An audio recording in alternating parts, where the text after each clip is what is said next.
Salut tout le monde, c'est Sue, j'espère que vous allez bien. Aujourd'hui on se retrouve pour le bilan de lecture de la deuxième et troisième semaine du mois d'avril 2023. Et moi ces 2 dernières semaines j'ai lu 16 mangas.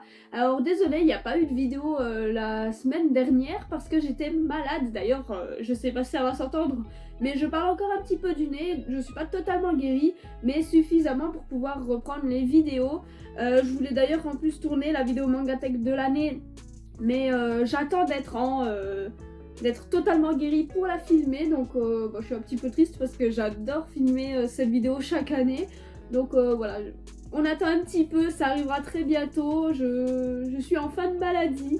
Donc voilà, faut être patient, donc en attendant on se contente des unboxings et des vidéos bilan de lecture. Mais ça va bientôt arriver, il faudra juste que je range ma pièce aussi pour vous la présenter convenablement. J'ai trop hâte, il y a eu trop d'évolutions depuis l'année dernière. Et du coup, pour commencer ce bilan de lecture, j'ai lu les tomes 6 à 10 de Banana Fish. Alors, Banana Fish, c'est édité chez Panini le 15 décembre 2021 pour le tome 6. C'est un shoujo et c'est terminé en 10 tomes pour cette édition-là. Et Banana Fish, je n'avais jamais lu la première version, je n'avais pas vu l'animé non plus. D'ailleurs, je regarderai l'animé prochainement, je pense, maintenant que j'ai lu l'œuvre intégralité. Mais je voulais pas me faire spoiler, donc c'est pour ça, je voulais vraiment avoir la surprise parce que je savais que la fin était marquante. Donc je voulais vraiment me garder la surprise. Et maintenant que c'est lu, j'irai voir l'animé un de ces quatre, mais pas maintenant, il faut encore que je m'en remette parce que effectivement, c'est pas un mensonge, la fin est vraiment très triste. Hein. Pour moi, ce n'est pas une happy ending. Enfin, ça dépend pour quel personnage. Mais enfin, Banana Fish, c'était une œuvre que j'ai vraiment beaucoup aimée. J'ai trouvé le scénario incroyable, très intéressant, très bien ficelé. Les personnages étaient vraiment attachants. Même certains secondaires, hein, ils sont vraiment cool. J'étais même triste d'en voir certains mourir. Parce qu'il y en a quelques-uns qui meurent quand même et jamais je l'aurais cru. Comme pour la fin, finalement, c'est super triste et on n'est pas extrêmement habitué à ce genre de fin. Mais j'aime beaucoup ce genre de fin qui est assez osé, qui est un petit peu une fin douce amère.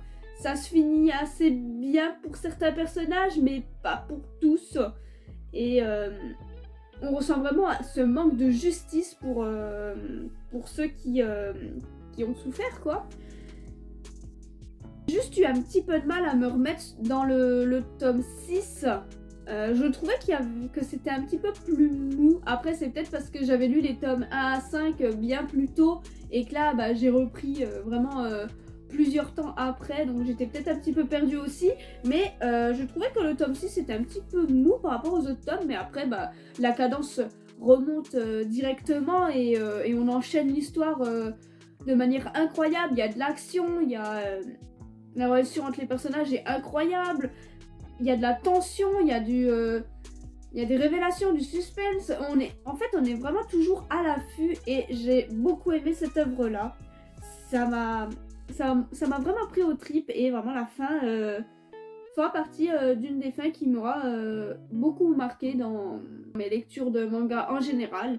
Et c'était vraiment super intéressant. J'ai carrément chialé, hein. Bon, j'ai pas autant pleuré que ce que j'aurais pu croire, mais j'ai quand même bien chialé. Surtout que la fin... surtout que dans le tome 10, on a à peu près ça pour la fin de l'histoire principale, et tout le reste, en fait, c'est des histoires annexes. Ça m'a un petit peu perturbée, mais les histoires annexes sont vraiment intéressantes. On a... une histoire sur la jeunesse un petit peu de Ash, aussi un petit peu l'histoire de Blanca quand il rencontre Ash, et on a aussi un saut dans le temps 10 ans plus tard où on voit du coup le point de vue de Eiji, et franchement ça fait mal au cœur, ça m'a touchée pour de lire ça. En fait, il y a même une des histoires qui m'a fait un petit peu encore chialer, comme si c'était pas suffisant. Vraiment, c'est une œuvre qui est bien du début à la fin.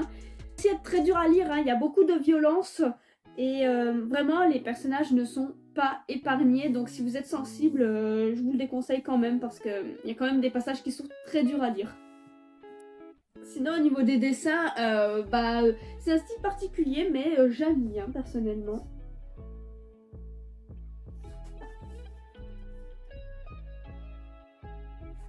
Ensuite, on va passer à une autre lecture. Donc, la lecture là, je suis à jour au niveau des achats comme au niveau de la lecture. C'est les tomes 1 à 10 de Made in Abyss. Alors, Made in Abyss, c'est édité chez Ototo. Le 18 mai 2018, c'est un seinen et l'œuvre est toujours en cours actuellement. Et du coup, je vous mets le résumé du tome 1 juste ici. Made in Abyss, j'ai trouvé les tomes 1 à 9 en occasion. Donc moi qui étais intéressée par la série, j'ai pu avoir l'intégrale qui était sortie à l'époque. Donc j'étais super contente et j'ai ensuite acheté le tome 10 quand il est sorti. Et là j'ai tout lu d'une traite, j'étais à fond dedans. Made in Abyss, c'est une histoire incroyable. Alors je sais qu'il y a des réprimandes sur l'auteur par rapport à certaines choses qui veulent être limites ou parfois sous les couvertures il y a des dessins un petit peu osés vu que les personnages sont des enfants, mais moi je préfère me concentrer sur l'histoire qu'on a à l'intérieur et franchement ça vaut le détour. Je pense que je regarderai à l'animé pour vraiment voir certaines scènes en version animée parce que ça risque d'être incroyable et en même temps effroyable. Mais Made in Abyss, ça a été un petit coup de cœur. Ouais, il faut le dire, c'est un petit coup de cœur. J'ai trouvé ça incroyable. L'histoire, je la trouve originale, je la trouve bien construite, bien écrite, je la trouve intéressante à suivre. Je suis vraiment intriguée par l'Abyss, je suis vraiment intriguée par la mère de Rico, par Regu aussi. J'ai envie d'en savoir plus sur certains personnages qui sont très mystérieux. J'ai vraiment envie de voir Rico atteindre son objectif. J'ai envie de tellement de choses en fait avec cette œuvre. Je trouve que les tomes se lisent à une vitesse incroyable. Vous voyez, c'est des grands formats, mais ils sont pas très épais. Et franchement, ça se lit à une vitesse folle. C'est super prenant. Les créatures sont vraiment diverses et variées. C'est vraiment intéressant. Les différents arcs que j'ai pu lire jusqu'à présent sont vraiment tous très très cool. Là, le dernier arc vient de se terminer, je pense, dans le tome 10. Il a été un peu plus long que les autres, je trouve. C'est pas mon préféré, mais il était quand même intéressant et on a pu en apprendre pas mal sur certaines choses. Et du coup, nos personnages ont un petit peu stagné au niveau des paliers. Parce que jusqu'à maintenant, ils descendaient les paliers assez vite. Ça s'enchaînait assez rapidement, ils restaient pas trop dans les mêmes paliers. Ce qui était peut-être un petit peu dommage. Là, pour le coup, dans le dernier arc, il reste vraiment assez longtemps dans une ville assez étrange, j'en dirai pas plus. Et là, vraiment, à la fin du tome 10, ils repartent à l'aventure. Et franchement, ça fait plaisir. On a pu rencontrer plein de nouveaux personnages, creuser vraiment l'histoire à fond et c'était vraiment passionnant. Maintenant, on reprend vraiment le périple de base, c'est-à-dire vraiment descendre encore plus bas dans l'abysse et retrouver la mère de Rico qui lui a demandé de la rejoindre.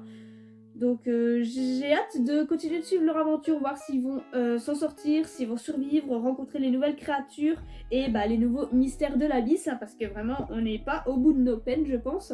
Par contre, je vous déconseille la lecture si vous êtes sensible, vraiment.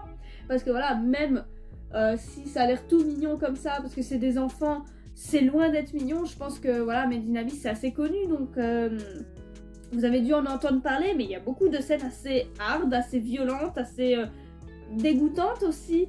Pas forcément dans le sens salace, mais c'est vraiment, il y a de la violence, il y a du sang, il y a des...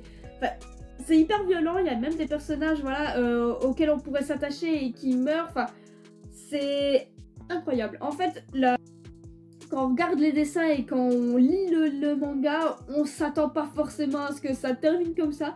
C'est assez fou. C'est assez fou. Mais j'aime ça, c'est surprenant.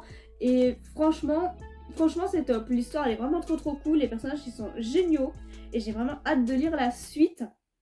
Bon, il y a certains passages qui sont un petit peu limites, on va dire, dans l'humour un petit peu beauf, on va dire. Ouais, il y a certains qui sont un tout petit peu limite, mais je trouve qu'il n'y en a pas tant que ça, donc ça va. Et puis je suis vraiment à fond dans l'histoire et l'histoire elle est juste top. En plus j'aime beaucoup le style graphique, je trouve ça très très joli. Et en fait aussi au niveau de la colorisation des planches, ça fait un peu croquis je trouve et je trouve ça très très très joli.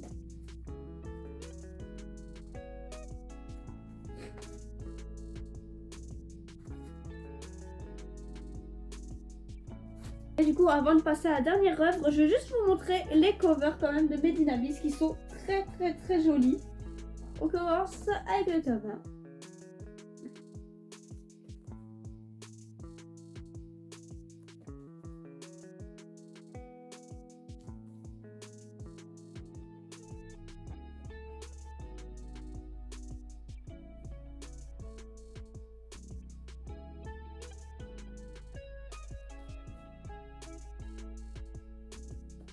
Voilà pour les 2 derniers tomes.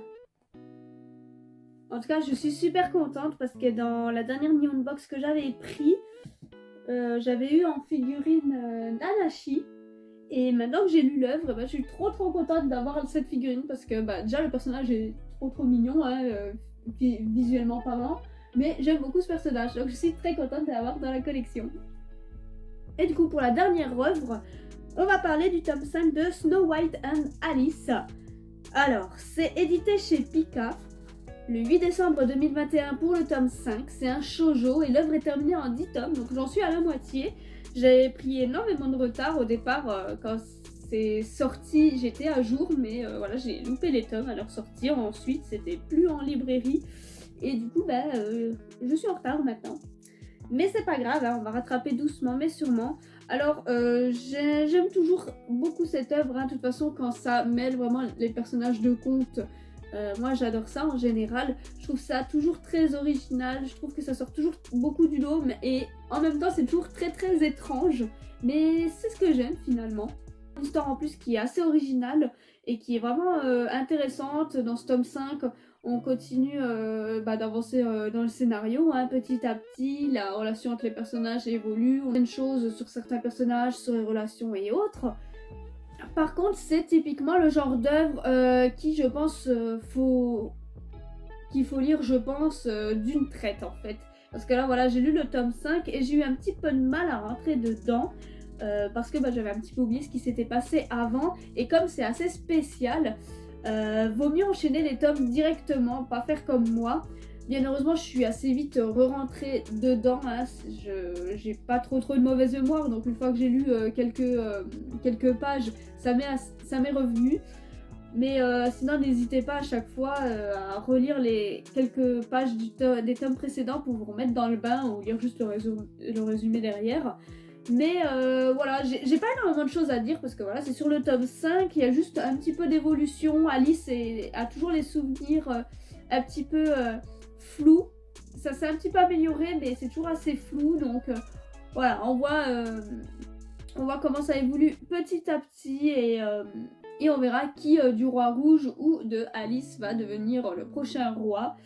Normalement, ils font tout pour que ce soit Alice et pour que Blanche-Neige, du coup, notre héroïne, puisse revenir dans son monde, on va dire.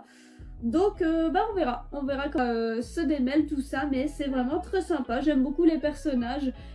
Totalement loufoques, totalement perchés, mais ça va totalement l'ambiance de l'œuvre. Ça me fait vraiment penser à plein d'Alice au pays des merveilles différents, sauf que là, vraiment, notre héroïne, c'est Blanche-Neige et Alice est un garçon. Mais c'est vraiment top. Si vous aimez vraiment l'univers un petit peu des contes ou d'Alice au pays des merveilles ou ce genre de choses là, si vous aimez les lectures un peu barrées, cette lecture elle est vraiment cool. Après pour les dessins c'est discutable, c'est assez moyen on va dire. Les personnages ont une tête un petit peu flippante je trouve, c'est pas censé je pense, mais je trouve que ça va quand même bien avec l'œuvre en général. Je sais pas si c'est parce que c'est assez minimaliste ou si le trait n'est pas extrêmement bien maîtrisé. Mais c'est vrai que les personnages ont des têtes assez effrayantes des fois. Là, j'essaye de vraiment pas vous montrer les pires planches entre parenthèses. Parfois, ça peut être moyen, hein, comme... voilà, il est censé avoir une tête assez humoristique, assez en colère, mais là, c'est un petit peu abusé. Regardez sa mâchoire, sa bouche. c'est assez bizarre. Mais vraiment l'histoire, elle est sympa. Faut juste lire tout d'un coup, sinon vous allez être complètement perdu, je pense. Je termine cette vidéo bilan de lecture de ces 2 dernières semaines. J'espère qu'elle vous a plu. N'hésitez pas à me dire du coup vos lectures des 2 dernières semaines passées et si on a des lectures en commun ou non. Vous pouvez également me suivre sur Instagram pour suivre toutes mes reviews sur tous les mangas que je vous présente chaque jour ou presque. Et sur ce, eh bien passez une bonne journée!